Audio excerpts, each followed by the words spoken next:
فواحد الدور بعيد كان واحد الراجل سميته باعلال. باعلال كان معروف بضحكته اللي ما كتفرقوش، وخا كان على قد الحال قدام غير في جنانات الناس.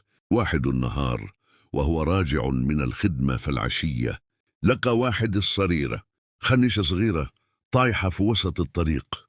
هزها حلها وهو يتصدم، لقاها عامرة بفلوس صحيحة وذهب. الشيطان بدك يوسوس لي: يا علال، هذه هي الفرصة باش تولي لباس عليك، اليداتك يشبعوا ومرتك ترتاح. ولكن باعلال خاف الله وقال: الرزق اللي ماشي ديالي عمره ما يبارك فيه ربي. بقى واقف تمك يتسنى حتى بان ليه واحد التاجر باين عليه الهم والغم، جاي يقلب فكل قنت وهو كرجف. عيط ليه باعلال: ياك لاباس الشريف، كتقلب على شي حاجة؟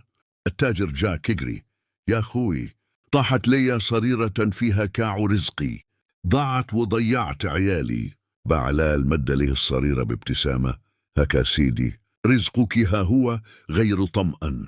التاجر ما فاقش من الصدمة، عانق باعلال وبدا كيبكي بالفرحة. جبد واحد البركة ديال الفلوس بغا يعطيها ليك حلاوة، ولكن باعلال رفض وقال: لي الخير كدار لوجه الله ماشي للبيع.